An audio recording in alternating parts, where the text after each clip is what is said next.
आप सभी को जय मसीह की। प्रभु यीशु मसीह के मीठे और मधुर नाम में आपको सलाम करता हूँ।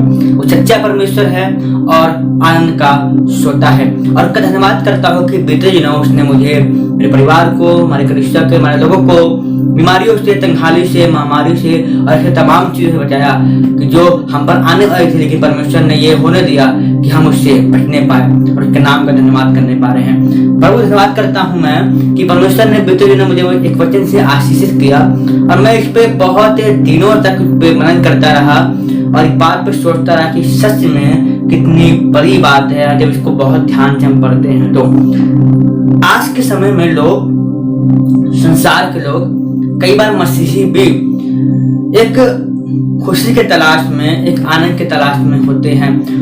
कई बार उनके पास तमाम चीजें, दुनिया की तमाम चीजें होने के बावजूद उनके पास वो आनंद नहीं है। रुपया है, घर है, गाड़ी है, बंगला है, उसके बाद भी वो आनंद, जो सच्चा आनंद है, वो उनके पास नहीं है, क्योंकि वो अपने आनंद को उन चीजों में खोज रहे हैं। पैसों में अपने आनंद को खोज रहे हैं, मोबाइल फोन में, इंटरनेट में अपने आनंद को खोज रहे हैं और दुनिया की ऐसी तमाम चीजें हैं जिसमें वो अपने आनंद की खोज करते हैं और उनको लगता है कि हाँ, मैं इसमें आनंद प्राप्त करूंगा। हाँ, ये सच है कि उन चीजों में थोड़ी कुछ पल की या हल्की से आनंद को प्राप्त करते हैं हम लोग, लेकिन क्या वो सच्चा आनंद है? क्या वो सदा का आनंद है? क्या वो आबद काल का आनंद है? अनंत आनंद है? शायद नहीं है। 3 घंटे की मूवी देखी आपने, लेकिन वो 3 घंटे आपने हंसा, अब मूवी थिएटर से बाहर निकलते ही आप रास्ते में निराश हो गए, घर आए, झगड़ा हो गया शायद, या किसी बात को लेके बहुत टेंशन हो गई। क्या 3 घंटे बस आनंद पाया?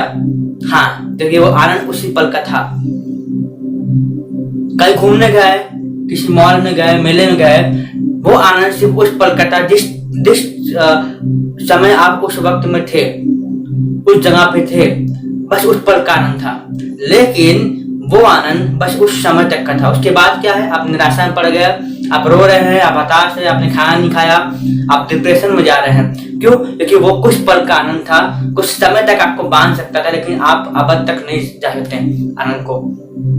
हमेशा तक वो आनंद में नहीं बने रह सकते, क्योंकि आनंद आप उसमें खोज रहे हैं, आप दुनिया की चीजों में खोज रहे हैं, मोबाइल में खोज रहे हैं, संसार में खोज रहे हैं। ये सब करना बुरा नहीं है, लेकिन क्या आप उसी में अपने आनंद खोज रहे हैं? क्या वही आपका सच्चा आनंद बन गया है? एक अध्याय है फिलिप्पियों की पत्री। ये फिलिप्पियों कलीसिया, पौलुस ने अपने के काम के द्वारा वहां पे बहुत सी आत्माएं बची और बहुतों ने उद्धार पाया। पौलुस ने यहाँ मेहनत किया, यहाँ आत्माएं बचाई और इस पत्री को लिखते समय पौलुस जेल खाने में है। और फिलिप्पियों उसके 4 पद को मैं पढ़ रहा हूँ। यहाँ लिखा हुआ है, प्रभु में सदा आनंदित रहो। किसमें? प्रभु में। हम किस में आनंद खोज रहे थे? इंटरनेट में, मोबाइल में, सिनेमा हॉल में, मॉल्स में, मेलों में, सड़कों पे, खाने की चीजों में, कपड़ों में, घर में, अपने अच्छे से वस्तुओं में, गाड़ियों में। लेकिन क्या उसमें आनंद है? नहीं। यहाँ लिखा है, प्रभु में सदा आनंदित रहो। किस में? प्रभु में। मोबाइल में नहीं, इंटरनेट में नहीं, सिनेमा हॉल में नहीं, मॉल्स में नहीं, गाड़ियों में नहीं, घर में नहीं, कपड़ों में नहीं, लेकिन प्रभु में। हम किस में खोज रहे थे? संसार की चीजों में खोज रहे थे, लेकिन प्रभु के वचन क्या कहता है? प्रभु में सदा आनंदित रहो। कुछ रहे ना रहे, आनंदित रहो। क्या हमारे आनंद का विषय क्या है? संसार की चीजें हैं या प्रभु है? और यहाँ वचन का लिखने वाला पौलुस कैद में होकर के फिलिप्पियों को ये लिख रहा है, फिलिप्पियों की कलीसिया को ये लिख रहा है कि प्रभु में सदा आनंद रहो। परिस्थितियां विपरीत है, आनंदित रहना। सताए जा रहे हैं, आनंदित रहना, खुश रहना। उर्दू में लिखा है, खुदावन में हमेशा खुश रहो। खुदावन में खुश रहिए। खुशी की तलाश में है, परमेश्वर के वचन को पढ़ना शुरू करिए। खुशी की तलाश में है, परमेश्वर के वचन की ओर देखना शुरू करिए। पता है, हम आनंद को कुछ में देखते हैं, संसार की चीजों में, और वो कुछ पल का होता है, हम उसमें बने नहीं रह सकते। लेकिन प्रभु का वचन कुछ और कहता है। आप पढ़ेंगे यशायाह उसके 61 अध्याय उसके 10 पद को पढ़ रहे हैं। लिखा हुआ है, मैं यहोवा के कारण अति आनंदित होऊंगा। किसके कारण? यहोवा के कारण अति आनंदित होऊंगा। आपका आनंद का विषय क्या है? यहोवा है या दुनिया की तमाम चीजें हैं? वो दोस्ती है या यहोवा है? वो फ्रेंड सर्कल है या यहोवा है? यहाँ जैसा यहाँ लिख रहा है कि मैं यहोवा के कारण अति आनंदित होऊंगा। अति आनंदित होऊंगा, कारण क्या है? यहोवा।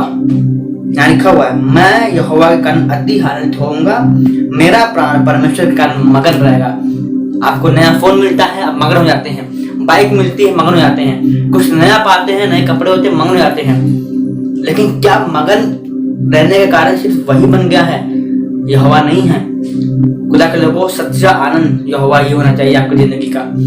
सच्चा आनंद परमेश्वर ही होना चाहिए आपकी जिंदगी का।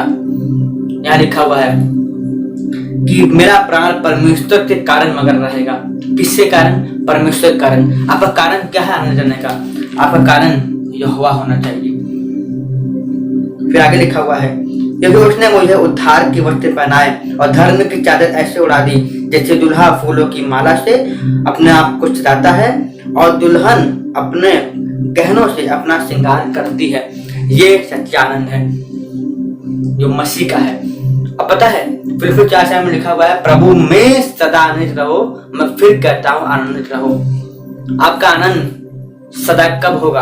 अनंत काल तक कब होगा? जब आप परमेश्वर में अपने आनंद को खोजेंगे, जब आप उसमें आनंदित होना शुरू करेंगे, संसार की चीजों में नहीं। यीशु ने कहा यूहन्ना में कि तुम मुझसे अलग होकर कुछ नहीं कर सकते, मतलब खुश पे नहीं रह सकते हो, क्योंकि खुशी के कारण यहोवा ही है।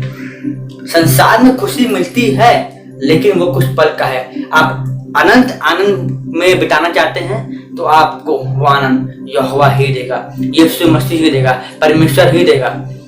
संसार में आनंद को मत खोजिए, संसार की चीजों में आनंद को मत खोजिए, उसमें मगन मत हो जाइए, रुपये कमाने में इतने मगन मत हो जाइए।